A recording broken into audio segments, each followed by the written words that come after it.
Goal! Yes, yes, yes, yes, yes, yes, yes, yes! That was a goal! Striker! Eat that! And another! Bing bang, stick it in! Thank you and good night! Twat! That was liquid football! Shit! Did you see that?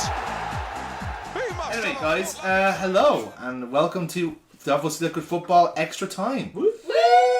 It's time for your little time capsule because we're too lazy to record weekly. No, yeah. Yeah, that's unfortunately it. Down with that sort of thing. Careful now. We're not getting paid for this, and Paddy Power is probably going to take us down by the time this comes out anyway. So it is all the one. How's the mood, guys?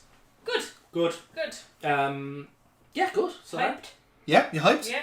Oh, you hyped for some transfer guff? Yeah. Because, oh lordy, I've got some transfer guff. Oh, okay, let's do this. Let's do this. I'm so bad at this. Yes. No, this is a humdinger this week because it is a free agent special.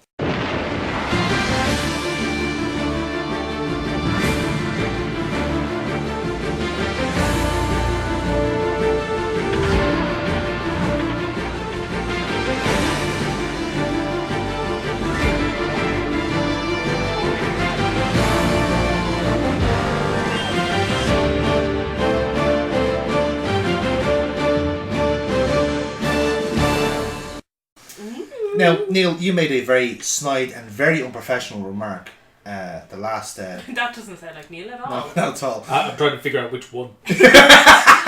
You made just lurch from one to the other. You made a very snide remark saying that the transfer guff, because the window had shut, is now going to be over. And I gently reminded you on air that transfer guff never stops, because if that was so, Sport Bible would probably shut its doors. So No, they just recycled the same fucking shit time and over again. Oh, they do that anyway. I'm But proud that's, of I think Ashley Cole is about to sign for like Juventus. well, you say that he just retired today. We did Or actually is that just a rumour? No, he actually did retire today. And he's looking to go into coaching. Oh, that's Presumably, he'll be teaching players how to not crash their Be cars. And And they're told, oh, you're only going to be getting like $5,000 a week less than what you wanted. And cheating You one of the fucking hottest women in the UK. money hungry fuck. Yes.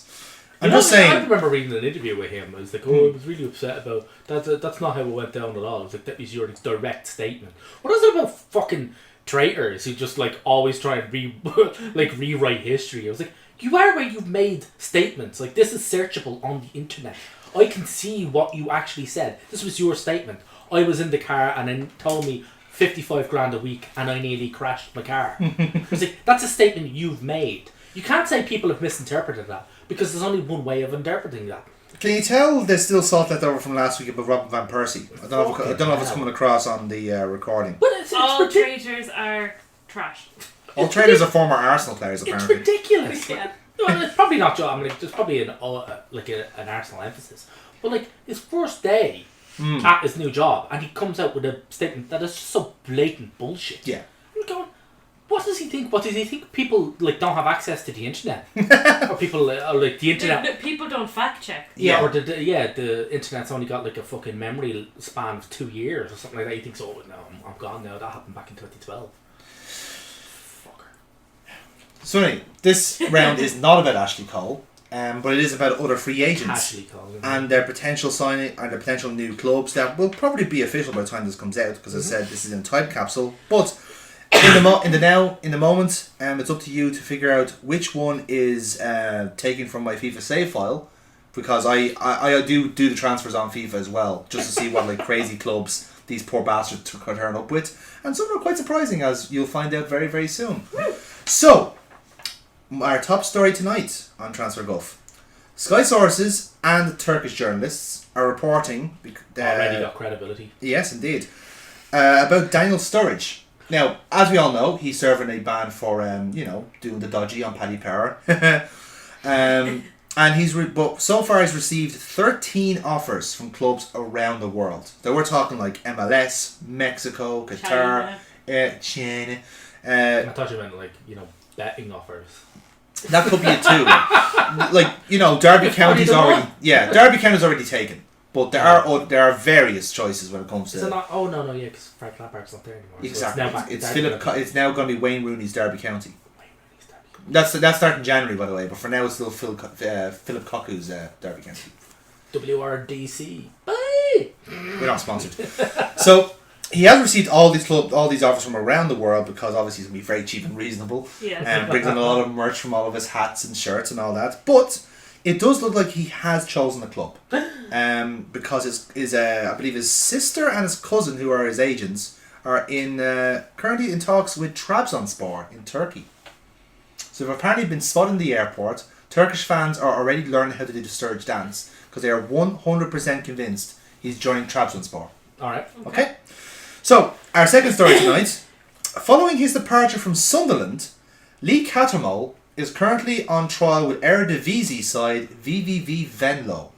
He's been there for the last week and apparently might be offered a month-long contract and then a rolling month contract until then. Alright. And that is apparently confirmed by the club themselves. They have actually gone and said Sunderland's legend, Lee Cattermole, currently on trial with Venlo.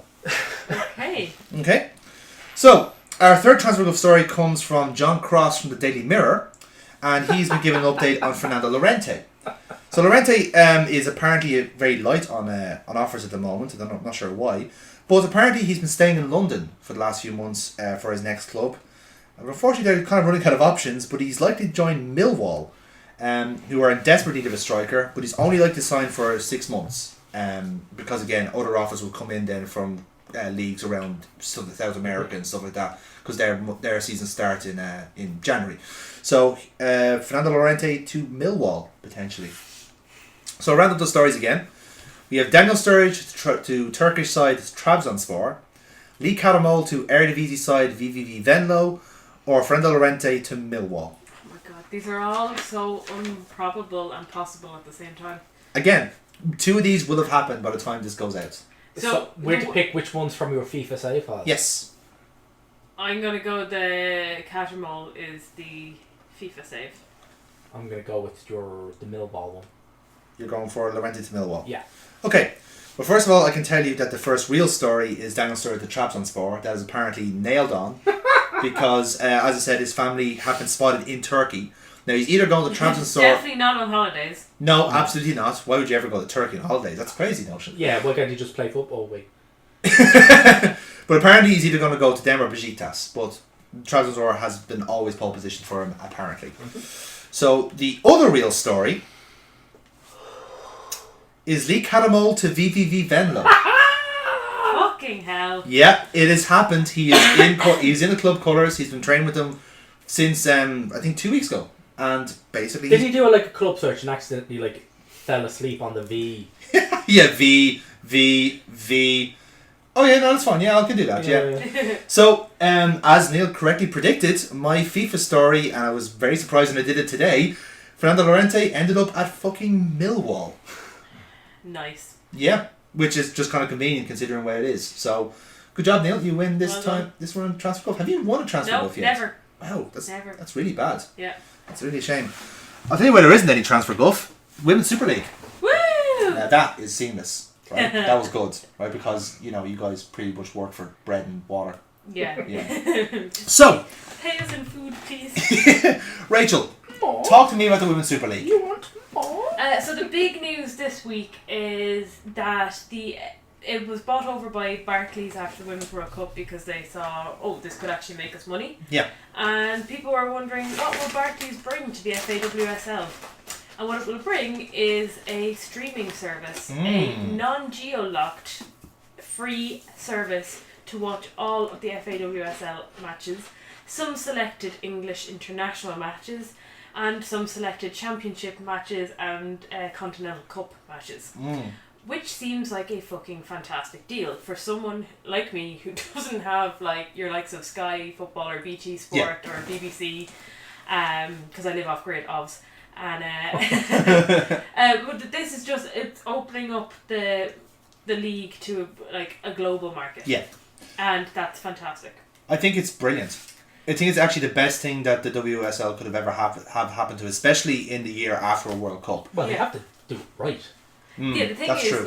you don't want to be giving away a fantastic product for free without some sort of return on it. Incentive. Yeah. So like they're hoping that like there already has been a drive up in ticket sales. I think Arsenal have said that their season ticket for the women's team they've gone up like something like 48% or something like, you know, and they usually keep going as the league goes on. But yeah, so the couple of headline matches in the first week, so it's a couple of more weeks to go. A couple more weeks of a transfer. There is still a transfer window open. Yes. But as an Arsenal fan, we've pretty much done all of our business. You had a fairly solid team anyway. Like you had one or two departures, which were again kind of out of contract deals. Joe Montemurro, our coach, has kind of a philosophy of having a small, tight knit squad. Yeah. This year we have Champions League football, and Champions League football will mean that we need like squad rotation. Because the thing about the seasons is it kind of happens in kind of like periods, as it were. Yeah, there's only 12 teams in the league, so there's not like. There are the week match days are quite spaced out. Yes. But they are taken up with FA Cup, the Continental Cup, which is like your Johnstone Paint Carabao Cup, whatever. Whatever that is. And then we've got European football now as well. So his transfer work has been quite good. We've got we gave away Sari Van Veenendaal, who was Golden Glove winner in the World Cup. Yeah, great acting career as well. So she's gone. So we've replaced her with a Manuela Zinsberger from Bayern Munich, and she's quite young and is. She's the German number 2, as I recall. Swiss. Or Austrian. Oh God. No, you're right. It was Swiss because she's in the World Cup. No. Was she not? No. I'm fairly sure she's in the German national team. No, you're thinking of Leonie Meyer, who we brought in at right back this summer. Maybe I am. Anyway, we did some good signings, kind of strengthening up positions where we have basically at least 2 options in every position, except striker, because we had 2 options up until 3 weeks ago when Danielle Carter redid her ACL. Yes, in the Emirates Cup. That was heartbreaking. Yeah. Like literally, like I cried. Not as much as she did. I don't know. Actually, the gas they give them is fucking brilliant. Yeah. But yeah, no. So in terms of pre-seasons, Chelsea, Man City, and Arsenal have had pretty, I suppose, glamorous pre-seasons. As in a lot of big club ties. A lot of self-promotion as well. Yeah, as in the promotional things that like were televised and got a bit behind it. We played Barcelona. We played Barcelona. Yeah. Now, the thing is, we've had pretty poor showing in our pre-season. We lost 2-0 to Bayern Munich in the Emirates Cup. Or was it 1-0? We lost to the Emirates Cup anyway to Bayern. We then lost 3-0 to Wolfsburg. And then we, like just most recently, lost 5-2 to Barcelona. At our home pitch. So like these what Danielle van der Lanke has come out and said, and like, oh, that's very much like we're playing Champions League teams so that we can get used to Champions League football. These teams are all set, and we've had quite a rotational kind of lineup in these matches because of people being at the World Cup and coming back in staggered time. That's true, yeah, because you have a lot of Dutch players in the team. So a lot of Dutchies, even the Scottish girls came back later as well, and the English girls came back quite late as well. So, our squad was kind of threadbare for our first match against Bayern. But not all doom and gloom, because while we had fairly heavy defeats, it's nothing compared to Chelsea women's, who in 3 matches have shipped 14 goals. Fuck me. And how many they scored? Not 14. Considerably less. Yeah. They got thrashed by Bayern 5-0. So that was their kind of biggest defeat pre-season. Were they 4th or 3rd last season? 3rd. 3rd, yeah, I thought that. So it's kind of, so they've had a pretty tough pre-season. They are also they've lost Karen Carney. So Karen Carney, who was she's the wizard. Yeah. She retired. She announced her retirement during the World Cup. Yes, she did, yeah. And people expected that was her England retirement, and so did her Chelsea manager. And then when she didn't come back, she said, "Oh, you've retired. Oh, you really can't come back for one more season. Please come back." And then no. Yeah. So Chelsea have kind of now got to find someone to replace her. They've kind of made a new signing, or they're looking to do some signings, I think, with some Japanese players. I've heard some rumours about, and if they do get them, their midfield can be bolstered by that. Man City have had a very glamorous pre-season. Yep. They're in the ICC, which last week I would have mentioned as as part of my COD was Premier Sports failing to stream that. As it were, shitting the bed. They're in the ICC, not that anybody saw. They got to the third place playoff with Atletico Madrid. Yeah. Not necessarily, but out of 4 teams, it's not necessarily the best. It's a mini league, so you're always all the performance is relative. Exactly, but they were playing against Lyon, they were playing against Atletico, and they were playing against Courage, North Carolina Courage. Oh yeah, NC North Carolina. Courage, Yeah, you're right. NC Courage. Yeah. Where Denise O'Sullivan plays actually.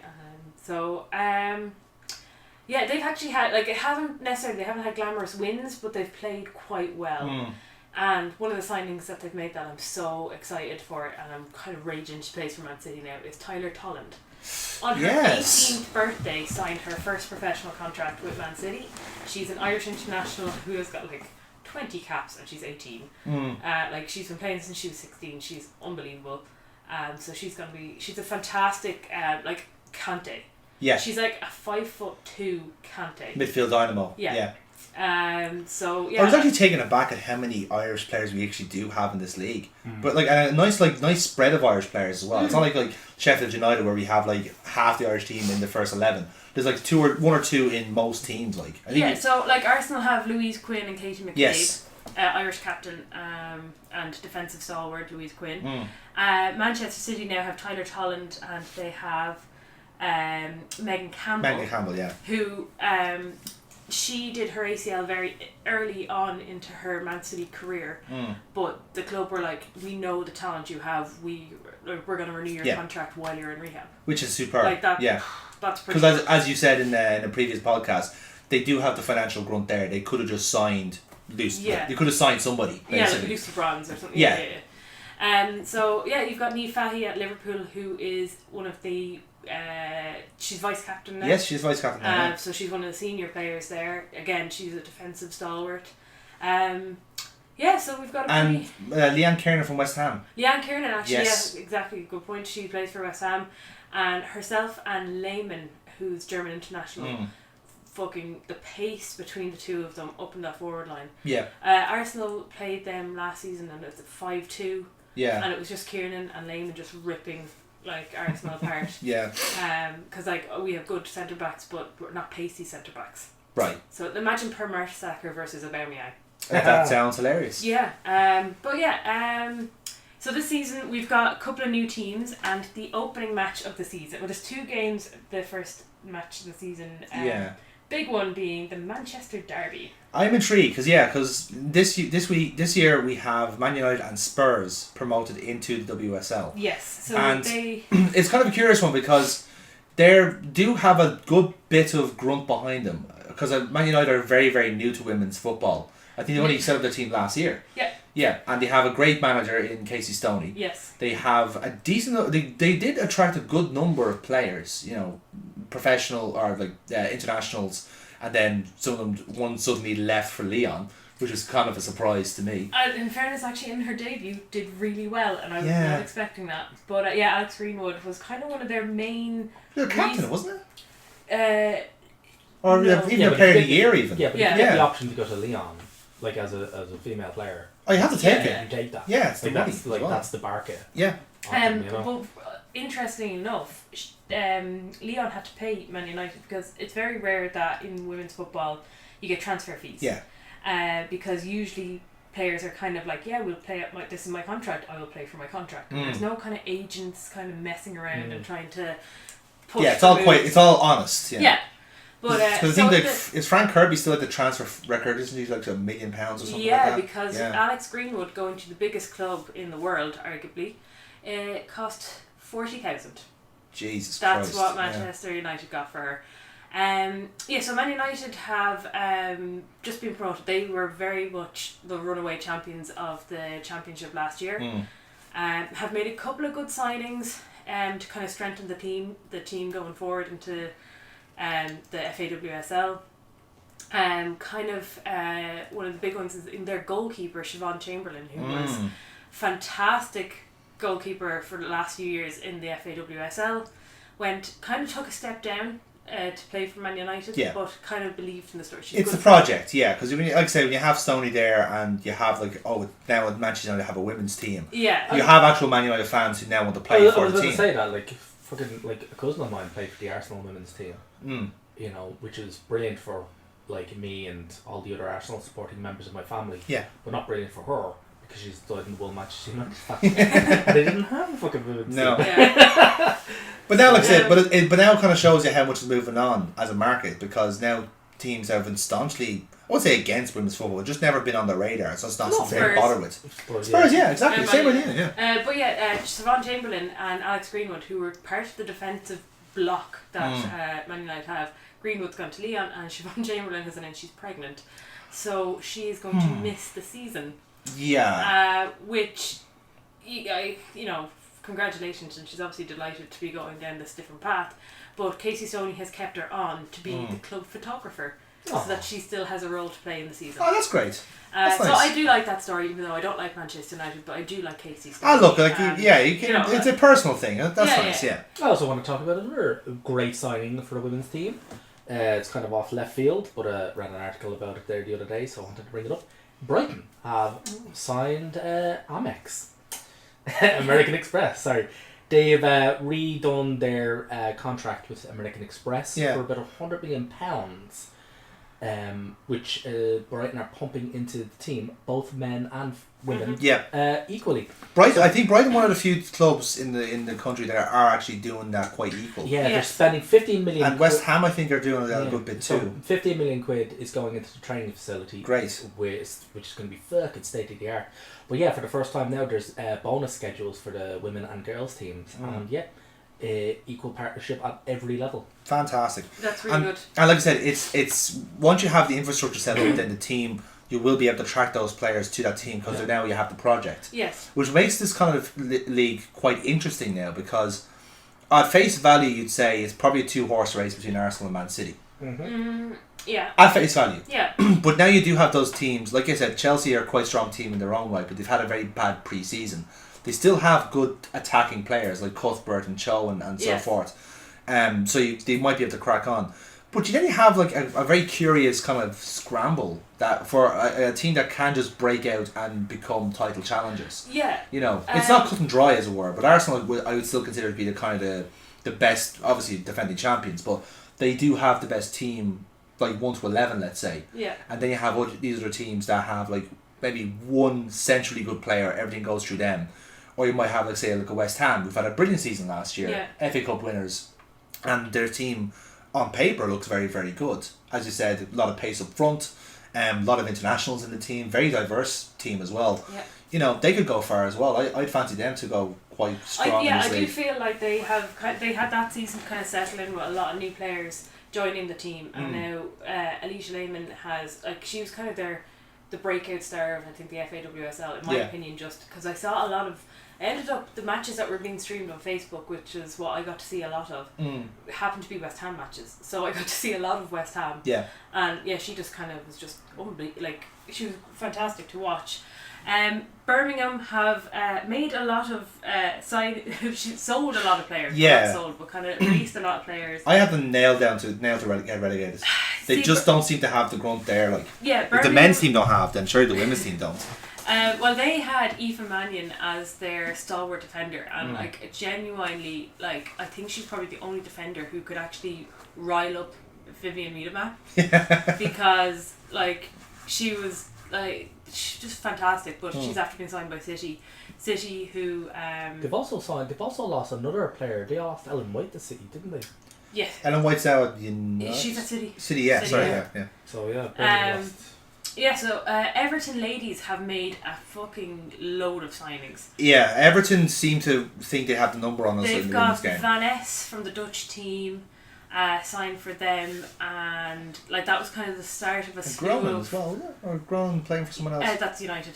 Oh, yeah, it's yeah. not, yeah. So yeah, just they kind of had a slew of signings, and kind of the busiest in the transfer window, I think, of all the kind of teams, and they're the team that I think will be the ones that are going to break away from the pack and push for the title. Yeah, I'd say based off the fact that you've got so much new blood in, and they're vast improvements on what they had already. Liverpool have been struggling for the last few seasons, and I can't see that improving. Based on it, they haven't done much in the transfer window to kind of change my opinion on that. No, it's annoying because we won it in 2013, and that seemed to have been a curse because whichever kind of like gobshite we get in to manage, we just don't seem to get it right. I remember look there, and I completely forgot that last year we started the year with fucking Neil Redfern in charge. Now, if you don't know who Neil Redfern is, well done. But basically, You were not alone. You were not alone there. He was basically brought in to be what's the prick's name that used to own Leeds? The Italian fella who owns the Bologna side. Jeez, what's his name? You all know who I'm talking about. But anyway, he used to have his claws dug into Leeds, and used to just like hire gimp after gimp after gimp to take over the club and shit the bed. And Neil Redfern, who was at the time the Forest Green Rovers manager in the Conference North, just suddenly got a promotion up to the Championship and was a complete and utter bullshitter. I don't know how he got the job. I don't think even he knows how he got the job. And they'll still somehow fell into the fucking Liverpool women's team. And he was terrible. He was absolutely terrible. I think we lost like 6 games in a row or something like that. Yeah, it's pretty. And then we got the sack, and then they haven't kind of had a. There was something else about him in charge of the team. Like he just did not rate the women whatsoever. Like he was very, I won't say like he was very critical of them. You know, and. Listen, like football's a confident sport at the best of times. Like like some of the talent is there. We don't have the best squad. We have very good strikers. Sweetman Kirk is a great player, and obviously we have great leadership in Fahy and Bailey. But we obviously sacked Redfern and got Chris Kirkland in as a caretaker, and our fortunes really went up when we had him in. Now the problem is Kirkland wasn't up for coaching the side. Unfortunately, he wanted to stay in his role, which was to be like a goalkeeper coach for the women's. Which is again quite unusual in of itself to have a goalkeeper coach for the women's. But Kelly Jepson came in then, steadied the ship, and just kind of kept us steady. Now the problem with that is we haven't really kicked on. We brought the women with us to our pre-season tour, which was I think the first or second time we've done that. So it's quite new from us. We're kind of behind. We're very behind the curve in the women's game. I'll admit that. He finished 8th last season. 8th, yeah. But that was after our horrendous start with Redfern. I was like, Kirkland and Jepson really did steady us there and save us from relegation. So I think we are, by all accounts, playing all right, but we didn't really have that much competition to work with. It was a lot of those kind of like Mickey Mouse friendlies just to get the players in form and fitness. But when you do look at how the other teams have kicked on and said we're going to give this league a go, like West Ham, I don't think the Brighton project would really come to fruition until maybe next year or the year before when that money starts to reap rewards. But when you look at like City, Arsenal, maybe throw United in there as well, and Everton, you're looking at maybe 8th as the highest, maybe. I'd say like I'd probably nail Birmingham down to go down. We'd be probably fighting relegation, I'd say. I wouldn't like to admit that because it's to see such a big team do that, but we just don't give the money. I think Reading will be down there as well. So yeah, Reading I had nailed down to go as well because they've been there for quite a while, but it's only because they've always been like the second or third better team. Basically, it's always been someone worse than them. Yeah, like last year was Yeovil, and that was tough. Yeah, tough for Yeovil. They did not do well. But opening match of the season is Manchester City versus Manchester United at the Etihad. Lovely. And then also at the same time, it's not fair on Bristol and Brighton to play at Ashton Gate at the same time, but still they're playing at Ashton Gate. So Bristol are full tilt into as well. They're a great club, great little club to support, I must say. Yeah. Both men's and women's. We also have Chelsea versus Tottenham the next day at Stamford Bridge. Yeah. And that is sold out. This will hopefully be the norm. I'd like to see at least 2 or 3 of those, at least the marquee matches, get into those big stadiums. Yeah. And then that will drive the... It's kind of my argument last week about Celtic driving forward the push for Scottish teams in Europe. Yeah, but it's the same argument. Yeah. When you have the big matches pushing the rest of the league upwards, so that Arsenal are playing at fucking Boreham Wood and we're not playing at Prenton Park. Well, see, the thing about it is that like just getting bumped on seats. Now that Chelsea game has sold out. Yeah. But like they're giving the tickets for free. It doesn't matter. Just get them in. Whether or not that devalues it, Yeah. the kind of the product that you're trying to give to people, you're trying to sell to people by giving it away for free. I think what's marketable about the upturn in the women's game now is that there's a lot more media coverage now. Mm-hmm. Now, unfortunately, you get a lot of gammon fuckheads who are saying this is basically the women's game being rammed down their throats. Neil, they do have a point though. Where's the men's Super Yeah, League? where's the men's? Why isn't there a men's league? Super Yeah, League? wasn't there a Rachel, men's league? why isn't there a men's Super League? Yeah, when's the men's World Cup? Why are these women in the kitchen? Why isn't there men's football? So Why do women like the football? this is it. You know. Run on our throats. No, don't get me wrong. I like it, and if they pack out Stamford Bridge, that's fucking great. Yeah. But in all fairness, you're trying to promote the women's team. You are trying to promote it on an equal level to the men's team. Yeah, it's Giving not the ticket, like giving the tickets away for free is quite gimmicky. I think It's Because that's not a gimmicky, but it's to try and get them in the door I and then understand, and then but surpass the you expectations. get people in the door through increased media coverage, which is where they're going, where they're kicking it on. Yeah. And I think where a lot of the focus should be, get it into the consciousness, get it into the public sphere, and people will pay for it. Yeah.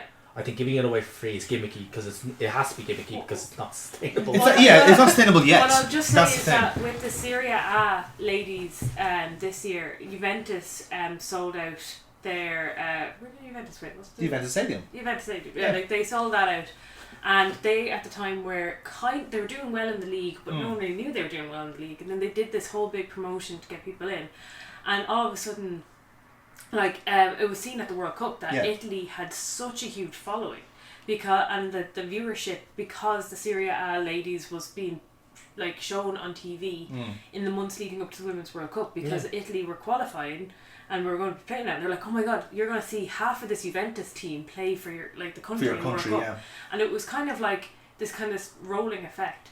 Where increased media coverage puts more bums on seats, which leads to more media coverage, which puts more bums on seats, and that type of thing. What I will say is that the North London Derby in the women's in the FAWSL will be played at Spurs at Shitehart Lane or whatever the new stadium. It's just called the Tottenham Stadium. The new toilet. New Shitehart Lane. The Flush. Flushing Meadows. It shall be played under the rim. But that's good though. It's good to see it going to these major stadiums. But it's now down to the club to try and give it a reason for people to come in, whether it is free tickets or not. As I said, you need to get that momentum up somewhere. You have it from the Women's World Cup, so people may have watched that and said, "This is interesting," or at least say it's more football. That's all it is. It's more football. Can I just with the Women's World Cup that was on over the summer, Ellen White over in England became like she got the golden. She got the bronze golden boot, wasn't it? Bronze boot. Yeah. And she had her trademark celebration, which is the goggle eyes, and people know Ellen White now. Like people are aware of her, and also she's just after moving from Birmingham to Man City, because Nikita Paris has moved to Lyon. Yeah. So she's now going to be playing at the big club that's going to be pushing her the title. This kind of super goggle-eyed, Yeah, it's a marketing aspect to it. Yeah, and I think that's kind of a big thing. Like that was one of the things that Man City were actually kind of like, we've got World Cup Ellen White after joining our team. Like, isn't this fantastic? And it is. And I think the promotion of it will be good. Like I think the Athletic have Kieran Tavam, who is someone I followed on Twitter like since I started on Twitter, and has been writing fantastic articles and previews and reviews on matches for years, and he's kind of get this kind of global platform of the Athletic to kind of give it that further kind of credibility. Yeah, and the reason it's very fascinating you bring up the Athletic is that it's gonna be like the women's football is gonna be like that kind of, in my view, kind of like a kind of hipster alternative. Like the Borussia Dortmund of 2010. A little bit, like it's that kind of thing where like if people are so disillusioned with like how men's football's gone with the exuberance of money, the agents, like let's just be fair, like Man City will likely walk the league. So it's a one club league. It's a fucking like Liverpool are doing this, and then you have the top 6, blah blah blah. At least the Women's Super League has some competition to it. Yeah. Like Arsenal, like I said, are likely to win, but that's not guaranteed. No, it's a very open league. And like that last season, the first few matches, Chelsea got absolutely mauled, and it was this kind of like, what has got, like, Chelsea were one of the favourites to win the league. Yeah. In the first 3 or 4 matches, like we bet them 5-0. Yeah. At their grounds.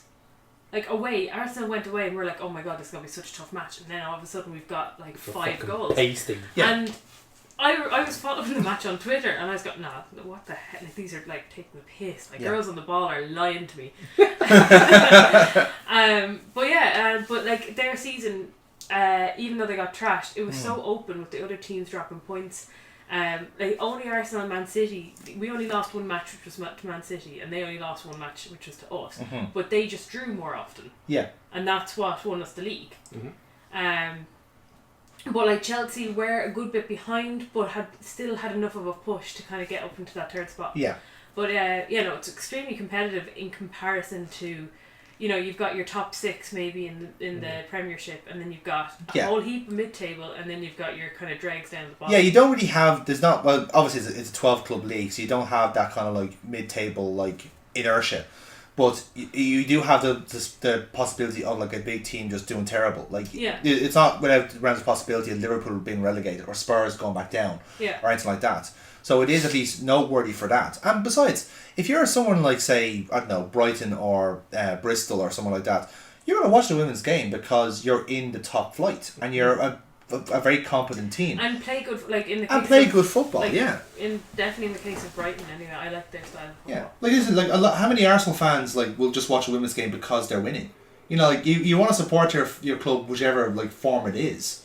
In a way, like, so if your club is doing well somewhere, successful club in the team in the club's history, and like the most successful manager in the club's history, like all of these kind of like trivia things of Arsenal, who is the most successful manager in the history, and everyone's like, oh, Wenger, or Herbert Chapman, and it's like, nah, it's Vic Akers. Yeah. Like, who's had the longest winning streak? Oh, like Arsene Wenger's unbeatable. No, it's Vic Akers. Like Pep made that point about his own teams, about the domestic travel. Actually, no, Arsenal women did it first, and it was completely breezed over by the English press. Yeah, no, because he had to correct the guy 3 times. Yeah, and I wanted to travel, like first men's director. He went first men's team to do it. Yeah, first domestic travel. No, first men's director. Say it with me. Yeah, and this is the thing, right? Is that for those kind of dinosaurs in the print media, they're not going to bother with women's football because to them that's not attractive. But that's fine. It doesn't have to be attractive to the fucking print media because no one reads fucking papers nowadays anyway. Nobody wakes up on a Sunday to listen to what fucking Dominic Samuel wants to say because what he says is pretty much the same thing he says every fucking week. I'll just jump on that as well. Like the Pep, what I liked about Pep, and like I'm not a Manchester City fan whatsoever, but what I do like is they have a one club policy. So they have equal representation in all of their media of the men and women's team. Yeah. And they have one Twitter account. And the reason they do that is because they want to win everything. When they announced Tyler Tolland, actually no, it was actually when they announced Aoife Mannion had signed. They were being linked with the men's team were being linked with God, what was his name? This season, was it? Yeah, this season. They announced Aoife Mannion anyway, and everyone was just like, this isn't... Oh, Maguire probably. Or Delict. Delict. Yeah. This isn't Delict. This isn't Delict. Who is this? I don't know this guy, and then like you had everyone just replying like they're talking about the women's team. Like obviously these people know they're talking about the women's team. That there should be a set. Like there are those trolls. Let's not count Twitter here because Twitter is not society.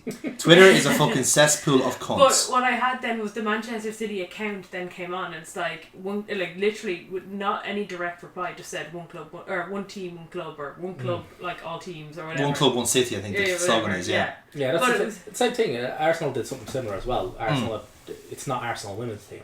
It's not Arsenal women's. It's Arsenal. It's Arsenal. Yeah. Now they only use the women, the tack on the women's in order to differentiate press reports from the men and the women. And that's the difference because like I think the one change we did like 2 years ago was to call them Liverpool women instead of Liverpool ladies. Yeah. That shows you how we're behind the curve we are.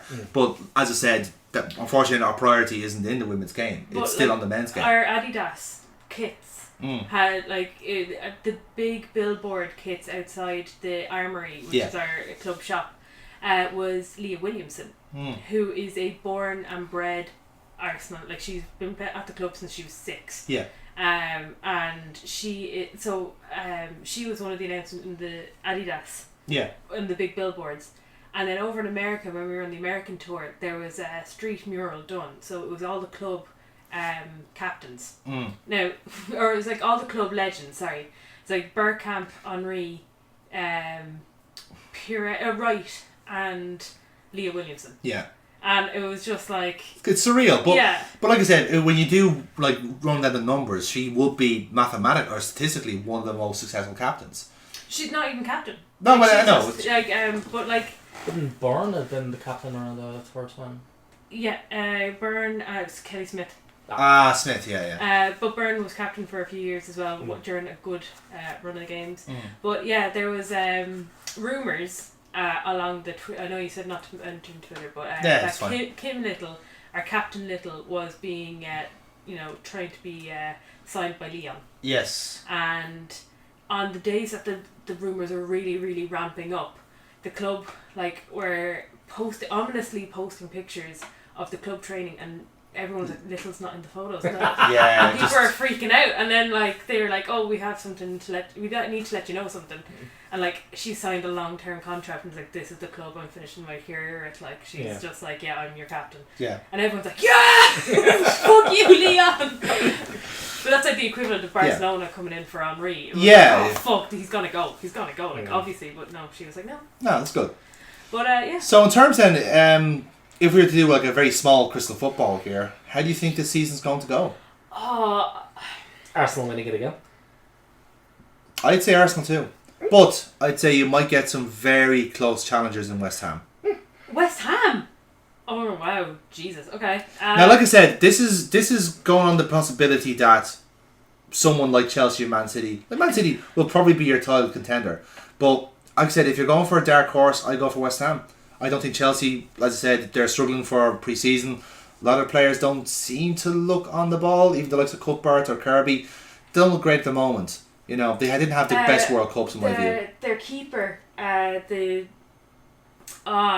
can't think of her name. She's a keeper last season, but they let her away for free, and she made a couple of great saves in the World Cup. Yeah, Lindahl, yeah. She's gone, and I don't know.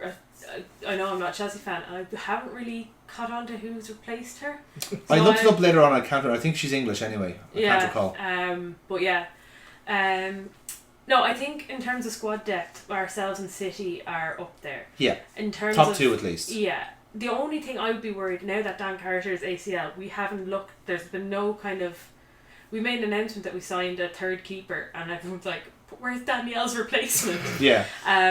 Yeah, that's it. She can play centre forward as well. Well, in fairness, we have Evans playing everywhere, we have Cabe playing everywhere. So Montemurro actually does love that. He wants players that he doesn't buy a player because he needs a right back. Yeah, no, he's he needs versatile, a player that can be a body who is versatile. Yeah, that's and great. In fairness, people were saying don't worry, we've got Tabby Kemme. Yeah. Because literally she can play. She has played in every outfield position for Germany. For her national team. Yeah, for her country and the club. And the club, she's played in every position now. So she was kind of brought in to be our right back. Yeah. As her and Evans kind of switching every so often, so maybe she can be our striker. Doesn't matter. If they're good enough as a footballer, you can put them anywhere. You know, like it's the nature of the sport. Like, you know, it's too much being made of like who's your natural position. Everyone's gonna have their best position, but if you have someone who's a perfect utility player, just put them somewhere and then put a shift in. Like the golf in Thailand is not going to be that great that you're going to notice. Like, for fuck's sake, if you play Milner at centre back, nobody will probably not notice until 10 minutes later. Yeah. Because that's how good he is as a player. In the same way that, like, the Burnley side, you could probably rejig the whole team with like fucking a jigsaw and probably no one would notice because that's the way they set up. No. But yeah, as my crystal football, I'm going to say Arsenal. With my heart, I say Arsenal. With my head, I say Man City. To be fair, like I say, they do have the grunt behind them. You know. I just think their signings they've made have been quite good. Yeah. We pillaged Bayern for 2 players. Yeah, we got Ruard and Leroy Mayer. Yeah. So they're like, yeah, again, like I know, like I obviously know Arsenal in and out, and I like a fangirl over them. So I want to say they'll win, but I say it. Yeah, I want to say. I'd say they'll win. We're all going for Arsenal here, just to be clear. But Man United as their dark horse because I think they just have the. They have a good grunt behind them, but it's their first season in. I don't think they'd be going full pelt. I just think with Champions League that might distract us too much. Yeah. That's true. Fucking romped the. And it depends on how far you go. Won like 18 out of 20 games. Yeah. Yeah. We've got Fiorentina as our first. That's a tough enough tie though. Yeah. A lot of fairness, it could have been a shite sight worse. Man City had a rough draw as well, didn't they? No, they were alright. Did they? Yeah. Okay. They're away for it. That's the only. Oh right, okay. I think I might be getting them mixed up with. I think Real and Juventus got drawn together or something like that, wasn't it? Yeah, that's what it was. But yeah, so FAWSL, can't wait for the season to start, and we're gonna watch it on the app. And we will be keeping track of the season as well, either on the Extra Time show or on the main show, depending on how the weeks kind of dribble out. How interesting things are. Well, I don't know how interesting things are, and like if there's nothing else to talk about, you know. Have a rant or a. Yeah. A hand of cards or a Transfer Guff, you never know. Yeah. So, we are nearly done here, guys, because it's been an emotional day recording, but I couldn't leave without another pop quiz. Oh! And this one's for Rachel. Although, Neil, feel free to join in if you like, as a kind of like our control set here, because I'd like to think Neil will get most of these. Yeah, maybe. I'm just dreading this. Yeah, okay. So, cue mastermind music here.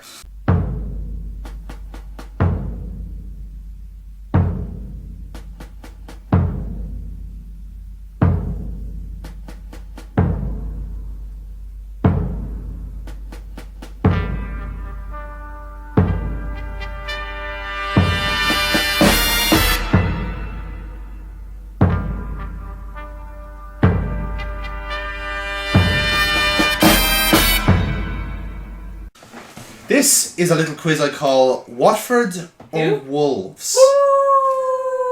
We got one of them right anyway. So, we mentioned this in the last Extra Time show, but Rachel has a bit of a blind spot for any clubs with the letter W in it, apparently. And that wear yellow jerseys. That wear yellow and orange jerseys. Oh, they're different. Yes, they are. So like, I'm not even colourblind. I see we're off to a flying start.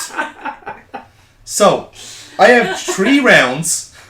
Right? Okay. Of general knowledge, players, and history of the 2 clubs. Oh, fucking hell. So I'm gonna name it, and then you have to say Watford or Wolves. Okay. Neil, feel free to join if you want. Mm-hmm. So, general knowledge round. Owned by the Pizzo family. Pizza. Pizzo. Oh. P-I-Z-Z-O. Gino Pizzo, to be precise. Now Rachel will go first because I'd imagine Neil will know these more. I'm gonna say Watford. Okay. Neil. Oh, it's Wolves. It's Wolves, isn't it? Owned by the Pizza family. Pito. Okay. Plays at the Molineux Stadium. That's Wolves. Neil? Yeah, I'm gonna go. I concur. Okay. Has the most Irish players. Oh, fuck. Oh, I don't know. Like in their history or currently? In currently the squad. Yeah, I should have been what? clear. Yeah. Oh, Jesus Christ. Wolves. Neil? Watford, I think.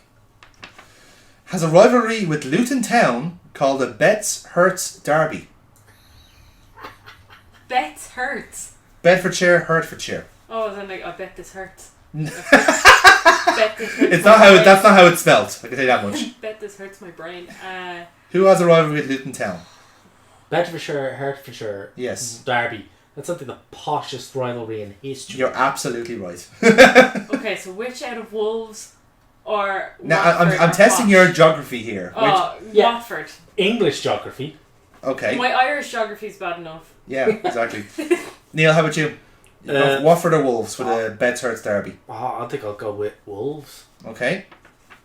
Has a rivalry with West Brom called the Black County Derby.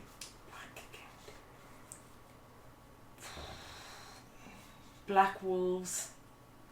Yeah, go Wolves. Wolves. I'll go with Watford, Sean. Okay. So that's our first round. Oh, what? Oh, what? So next one is our players. So I'm going to name a player and you tell me if to play for Watford or Wolves. Okay. Ruben Neves. Wolves. Wolves. Troy Deeney. Oh, I know you hate him. Yes, I do. Oh, Top rope Deeney. Who does he play for? Top rope Troy. Watford. Yeah. Oh, yes. Adama Traore. Watford. Is he still playing? How many Traores have there been? Several billion. Yeah, Watford. Okay. Morgan Gibbs White. You just made that up. Wolves. These can't be from your FIFA save. They're not, I can tell you that much. Watford. Right. Adrian Mariappa. I've actually heard of that player. Ballsack. Wolves. Neil? I'm doing alright on this, actually. Mariappa. Fuck. Watford. Okay. I think I might beat you in this. Now we have a final round. In my 50-50 guesses. This our final round That is... coin's The only getting- one I've known definitely, and I'm not even 100% definite, it's like 90%, it's like Wolves and Molyneux. Yeah. That coin's getting a workout. Yeah, go with that. So, history Oh god. was owned by Elton John between 1976 and 1987. What? Wolves. He's a Watford fan, yeah. Was promoted from the 4th Division to the 1st Division under legendary manager Graham Taylor. Wolves. Fuck, I think it's Wolves as well. I've actually I I've no idea. Was one of the 12 founding members of the Football League. Wolves. Yeah, I'll go with that as well. Saying that like they seem old. They're wanderers. Has never won the FA Cup. Have either of them? No, one of them has won an FA Cup, but one of them has never won the FA I'm gonna Cup. say Watford. And if anything, Yeah, I'll go with Watford. is quite a sticking point for them. Has named a stand after striker Luther Blissett after making 503 appearances for the club, scoring 186 goals. Hold on, I've actually heard of the Luther Blissett stand. Yes. So because I've heard of Molyneux, I'm gonna go with Wolves. Okay. Fuck, I have no idea. I'll go with Wolves as well. We're going with Wolves as well. Okay. Now we need to tally up the results. So, let's go back to the start of the question. So, general knowledge, owned by the Pizzo family. The correct answer was Watford. So, Rachel, you get a point. Oh yes! I couldn't remember what I said. Plays at, You've already forgotten the answers. that's not a good sign. Plays at the Molyneux Stadium. No, come on. You were both right, it's Wolves. So, For reference, Watford play at Vicarage Road. Vicarage Road. Right. Has the most Irish players. Watford have none because they released Tommy Hoban. But Wolves has one, Matt Doherty. So Rachel wins that Holy shit! because Neil picked Watford. Has a rivalry with Luton Town called the Bethurst Derby. It's Watford. Rachel wins that one. She gets the next Neil one gets as it well, wrong. Yes, she did because Wolves has a rivalry with West Brom called the Black County Derby. So Rachel got full marks in general Oh knowledge. fucking yes! All right. So you win the first round 5-1. Well done. This means I'm also incredibly unlucky because I was just guessing for most of that. Indeed. I'm actually disappointed in you more than anything else. Jesus Christ. That's actually even worse than random chance. Yeah. That coin really kicked your ass, man. I'm just saying. So I can't even mentally toss a coin. no. So this is the players round then. Ruben Neves, you're both right. Plays for Wolves. I've totally forgotten my answers. You're both right with Troy Deeney. He's the captain of Watford. Adama Traore plays for Wolves. You were both wrong on that. Oh. Morgan Gibbs-White plays for Wolves. Rachel wins that one. I'm like looking at you like this means nothing. Right or not? Tell me the fucking answer. And Adrian Mariappa plays for Watford. Neil gets that. So you won that. You were both 3 apiece on that round. Oh, okay. So Rachel's still leading going into the history round. So, who was owned by Elton John between 1976 and 1987? It was Watford, because he's a long-time Watford fan. Nearly get that right. Was promoted from the 4th Division to the 1st Division under the legendary manager Graham Taylor. I can hear him spinning in his grave because he's a Watford manager. He was the Watford manager. You both got that wrong. Okay. Was one of the 12 founding members of the Football League. That was indeed Wolves. You both got that right. Has never won the FA Cup. Watford, absolutely. So you're both right on that one. Has named a stand-after striker Luther Blissett. You're both wrong on that. It was Watford. Oh.